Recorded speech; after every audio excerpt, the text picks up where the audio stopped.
បាទសូមគោរពនឹងជំរាបសួរក៏ដូចជាសួស្តីទៅកាន់ពុកម៉ែបងប្អូនទាំងគ្នាថ្ងៃដែលខ្ញុំបាទ Admin T នឹងលើកយកคลิปវីដេអូចំណេះដឹងថ្មីដើម្បីយកមកចែកម្លែកជូនទៅដល់បងប្អូនពីរបៀបបង្កើត Gmail ថ្មីរួចហើយធ្វើការបាទលុបនៅ Gmail ចាស់ចេញហើយសូមធ្វើការបះបាយកាមេរ៉ាបន្តិចដើម្បីបង្ហាញបងប្អូនអត់លើស្ដាប់ដៃតែម្ដងណាបាទពេលបងប្អូនទៅទិញទូរស័ព្ទមកមិនថាទូរស័ព្ទបងប្អូននោះបាទថ្មីឬក៏មកទឹកអីទេជួនកាលបងជាងគឺគាត់បានធ្វើការបញ្ចូល Gmail របស់គាត់ទៅក្នុងកម្មវិធី Play Store ឬក៏កន្លែង download ហ្នឹងបាទគឺគាត់បានធ្វើការដំឡើងឬក៏ download កម្មវិធីមកខ្លះៗដើម្បីសាកល្បងមើលថាទូរស័ព្ទបងប្អូនហ្នឹងដើរលឿនហើយក៏យឺតអីចឹងទៅអញ្ចឹងហើយបងប្អូនមកដល់ផ្ទះបងប្អូនគួរតែធ្វើការលុបបាទ Gmail របស់ជាងចេញរួចហើយធ្វើការបង្កើតបាទ Gmail ថ្មីមួយទៅបាទទៅគាត់ប្រើប្រាស់ខ្លួនឯងបាទហើយវិធីបាទបង្កើត Gmail ថ្មីហ្នឹងអត់មានអីពិបាកទេបងប្អូនបាទអញ្ចឹងហើយបងប្អូនមិនគួរប្រើបាទ Gmail របស់ជាងទេបងប្អូនសម័យមើលថាជាងគាត់លក់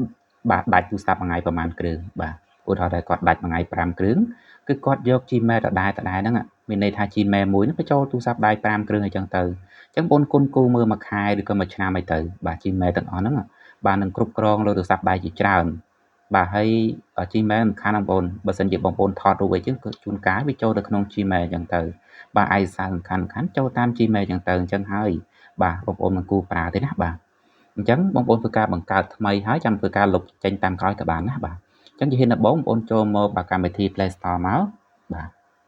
ដើម្បីធ្វើការបង្កើតនី Gmail ថ្មីបាទเราសូម clear ចោលសិនបាទចូលកម្មវិធី Play Store ឥឡូវឧទាហរណ៍ថា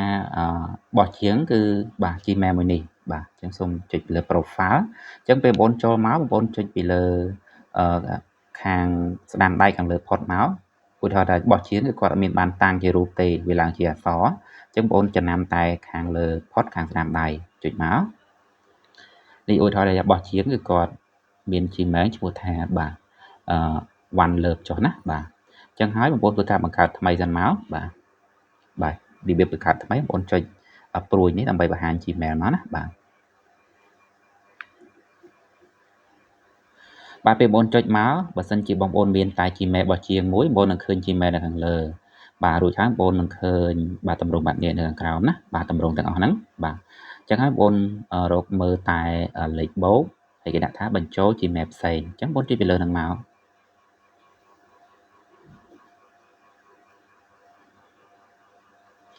បាទរួចហើយបងប្អូនធ្វើការបាទដោះលេខកូដបាទលើទូរស័ព្ទដៃបងប្អូនមកបាទឬក៏ពាក្យសម្ងាត់បាទទូរស័ព្ទដៃបងប្អូនហ្នឹងបាទនេះដោយសារខ្ញុំបើក scan កញ្ចក់ដៃសូម scan កញ្ចក់ដៃមក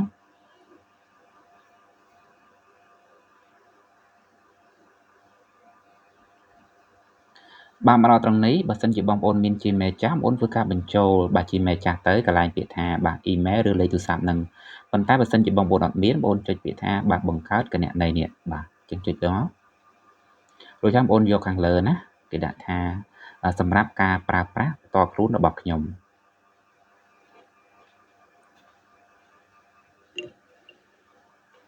បាទរួចហើយបងប្អូនធ្វើការបាទ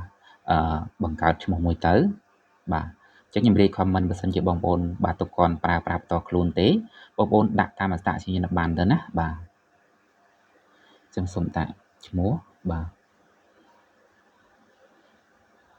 ដាក់តារាអញ្ចឹងចុះហើយសូមធ្វើការដាក់ Leo ចុះបាទតារា Leo រួចហើយចុចពាក្យថាបន្ទាប់បាទពេលបងចុចពាក្យថាបន្ទាប់វាឲ្យយើងជ្រើសរើសបាទថ្ងៃខែឆ្នាំកំណើតនិងភេទបាទអញ្ចឹងខ្ញុំធ្វើការដាក់មកបាទបញ្ចូលថ្ងៃខែឆ្នាំកំណើតនិងភេទហ្នឹងមកបាទដាក់ថ្ងៃទី4បាទខែ4ដែរចុះខែមេសាឆ្នាំ2004ដែរអញ្ចឹងអាយុខ្ញុំគឺដូចជា21ឆ្នាំហើយណាបាទរួចហើយជ្រើសរើសភេទអញ្ចឹងភេទវាមានភេទប្រុសភេទស្រីមិនសូមមិនបញ្ជាក់ឬក៏ផ្ទាល់ខ្លួនក៏បានអញ្ចឹងសម្រាប់បងប្អូនចង់បញ្ជាក់ក៏មិនបញ្ជាក់ទៅតែសម្រាប់ខ្ញុំនិយាយ comment បងប្អូនគួរតែបញ្ជាក់ទៅណាបាទហើយសម្រាប់ខ្ញុំប្រុសដាក់ប្រុសមកបើសិនជាបងប្អូនស្រីដាក់ស្រីណាបាទរួចហើយចុចពាក្យថាបន្ទាប់មកបាទព្រៀងបន្ទាត់មើលបាទរួចហើយចុចពាក្យថាបន្ទាត់ខាងក្រោមហ្នឹងមកបាទមកដល់ទម្រង់នេះគេឲ្យយើងធ្វើការ ជ្រើសរើសអញ្ចឹងមានតម្រង2នៅខាងលើនេះគេបំពេញអាស័យដ្ឋានឲ្យ Gmail ឲ្យបងប្អូនស្រាប់បាទឲ្យ Gmail ស្រាប់អីចឹងទៅប៉ុន្តែតាមខ្ញុំនិយាយ comment បងប្អូនយកខាងក្រោមហ្នឹងមកដើម្បីបង្កើតអាស័យដ្ឋាន Gmail របស់ខ្លួនឯងងាយស្រួលចងចាំណាអញ្ចឹងបងប្អូនយកខាងក្រោមផុតគេដាក់ថាបង្កើតអាស័យដ្ឋាន Gmail បាទបន្តគ្រូរបស់អ្នកអញ្ចឹងចុចមករួចហើយបងប្អូនធ្វើការបាទដាក់ឈ្មោះខ្លួនឯងវិញមកឧទាហរណ៍ថាបងប្អូនឈ្មោះអីបាទឧទាហរណ៍ថាតារាលីអូអញ្ចឹងចុះណាបាទតារាលីអូអញ្ចឹងមករួចហើយបងប្អូនធ្វើការបង្កើតលេខកូដអធិស្ឋានបាទដាក់លេខពី3ខ្ទង់អញ្ចឹងមកអញ្ចឹងខ្ញុំធ្វើការដាក់លេខដាក់ចេះចុះបងប្អូនណាបាទ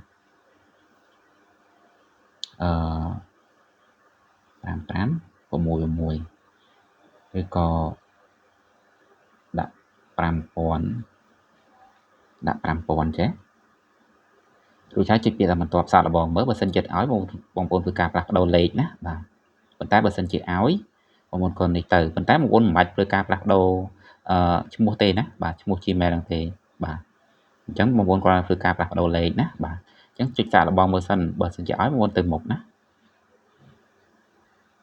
បាទឲ្យបងប្អូនណាបាទហើយមកដល់ទាំងនេះបងប្អូនធ្វើការបាទបង្កើតបាទលេខកូដសម្ងាត់ឬក៏ពាក្យសម្ងាត់ហ្នឹងបាទអញ្ចឹងបងប្អូនធ្វើការបង្កើតលេខកូដធ្វើម៉េចបាទដាក់ឲ្យ8ខ្ទង់ឡើងមានបាទលេខលក្ខជាអក្សរហើយនឹងលេខហើយបងប្អូនត្រូវតែចំណាំផងណាបើសិនជាបងប្អូនអត់ចំណាំបងប្អូនធ្វើការទាញប៊ិចក្នុងសភៅដើម្បីធ្វើការកត់ទុកណាបាទអញ្ចឹងមកដល់ត្រង់នេះខ្ញុំធ្វើការលាក់បងប្អូនបាទ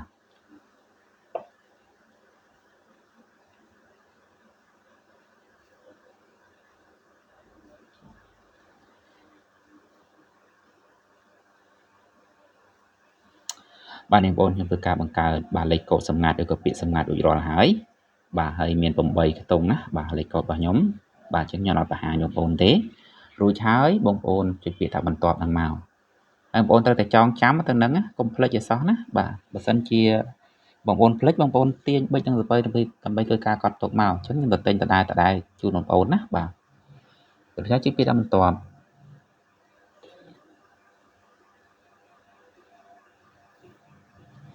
បាទមកដល់ចំណុចនេះបងប្អូនធ្វើការកត់ទុកដែរអញ្ចឹងរបៀបកត់ទុកបងប្អូនណាបាទខ្ញុំឲ្យបងប្អូនមើលបាទ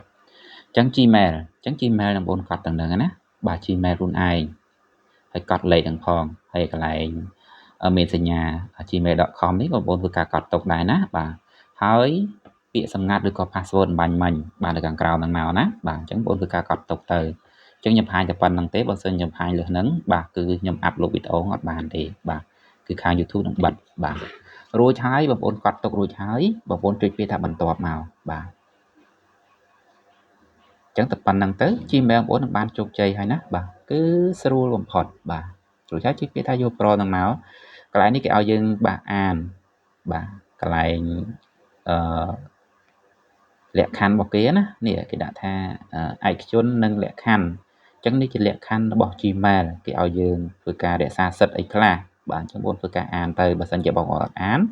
បងប្អូនចុចពាក្យថាខ្ញុំយកព្រមនឹងមកដើម្បីយកព្រមតាមលក្ខខណ្ឌរបស់គេទាំងអស់ហ្នឹងណាបាទតែប៉ុណ្្នឹងទៅជោគជ័យបងប្អូនបាទអត់មានអីពិបាកទេបងប្អូនណាបាទរួចហើយបងប្អូនអត់ទាន់ចប់ទេបាទបងប្អូនទៅធ្វើការបាទលុប Gmail ជាងចេញបាទមកដល់ត្រង់នេះបងប្អូនធ្វើការបាទផ្លាស់ប្ដូរទៅ Gmail ខ្លួនឯងមកឬក៏ clear ចោលសិនមកបាទប៉ុន្តែបើសិនជាបងប្អូនមានតែបាទ Gmail 2គឺមានន័យថា Gmail របស់ជាងមួយ Gmail របស់ខ្លួនឯងមួយបងប្អូនមិនបាច់ទៅធ្វើការផ្លាស់ប្ដូរទេគ្រាន់តែបងប្អូនទៅធ្វើការបាទលុប Gmail របស់ជាងចេញនោះនឹងចូល Gmail របស់បងប្អូនដោយស្វ័យវត្តហើយណាបាទអញ្ចឹងសូមចូលមកកន្លែង Play Store ឬក៏កន្លែងបាទដំឡើងឬក៏ download កម្មវិធីហ្នឹងបាទរួចហើយចុចពីលើ profile ខាងស្ដាំដៃខាងលើផុតខាងស្ដាំដៃរួចហើយជ្រើសរើស Gmail ដែលខ្ញុំបង្កើតមាញ់ណាបាទចេញហើយបងឯងចុចព្រួយបងប្អូនណាបងប្អូនចុចព្រួយមកនឹងបង្ហាញ Gmail ហើយណាបាទជិតសំលាក់បងប្អូនបន្តិចបាទនេះបងប្អូន Gmail ដែលខ្ញុំបង្កើតមាញ់ Daralio បាទ5000អីចឹងទៅរួចហើយចុច select ពីលើហ្នឹងមកគាត់ឲ្យចុចបន្តពីលើហ្នឹងមកបាទពេលនោះ Gmail ហ្នឹងបាទផ្លាស់ប្ដូរមក Gmail ដែលបងប្អូនធ្វើការបង្កើតហើយបងប្អូនចង់សមត្ថភាពខ្ពស់បងប្អូនធ្វើការបាទបញ្ចូលលេខទូរស័ព្ទបងប្អូនមកបាទ ហើយតែប៉ុណ្្នឹងទៅបងនឹងបានជោគជ័យហើយបើសិនជាបងប្អូនចង់ធ្វើការលុប Gmail ជាងចេញកុំឲ្យមានពាក់ព័ន្ធបាទពីព្រោះតែ Gmail ជាងហ្នឹងវារញ៉េរញ៉ៃខ្លាំងណាស់បាទបងប្អូនគ្រាន់តែចូលកន្លែងកូនសោឬក៏កងចាក់ហ្នឹងហើយភាសាអង់គ្លេសគេដាក់ថា setting ភាសាខ្មែរគេដាក់ថាការកំណត់ហ្នឹងបាទចុចមកព្រោះបងប្អូន scroll ខាងក្រោមដើម្បីធ្វើការលុប Gmail ចេញណាបាទនេះបងប្អូនរកមើលតែសញ្ញាមានព្រួញបាញ់ពីរត់ជំវិញគ្នាណាហើយគេដាក់ថាគណនីនិងការបំរុងទុកបាទរួចហើយបងចុចពីថាគ្រប់គ្រងគណនីហ្នឹងមកនោះនឹងបង្ហាញ Gmail ឬក៏ Facebook ជាច្រើនណាចឹងដោយសារ Gmail ខ្ញុំច្រើនបងធ្វើការបាំងតិចបាទបាំងប៉ុណ្ណេះហើយមើលតែ Gmail មួយនេះទេអធិស្ឋាន Gmail មួយណាបងការរំចាំតិចទៅមិញ One Love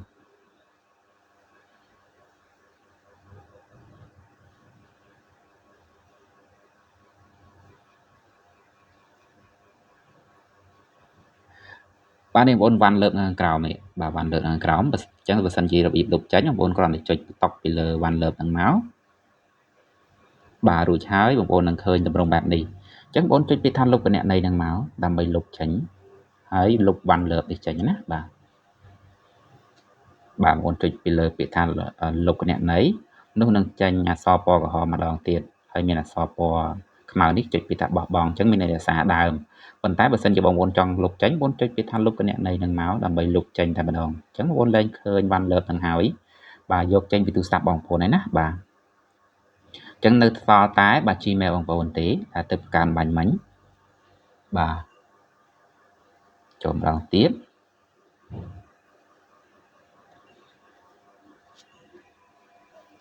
បាទដូចហ្នឹងបងប្អូនចុចពីថាយកព្រមនឹងមក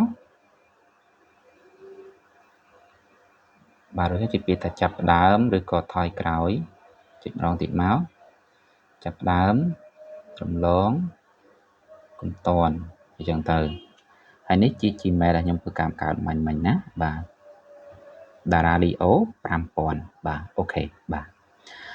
អញ្ចឹងវីដេអូរបស់ខ្ញុំមានតែប៉ុណ្្នឹងទេហើយបើសិនជាបងប្អូនបាទឆ្លាញ់នឹងចូលចិត្តបាទជួយ comment ជួយរូបបិទម្នាក់មួយផងហើយបើសិនជាបងប្អូនអត់ទាន់ចុច Subscribe និងបើករូបកណ្ដឹងទេ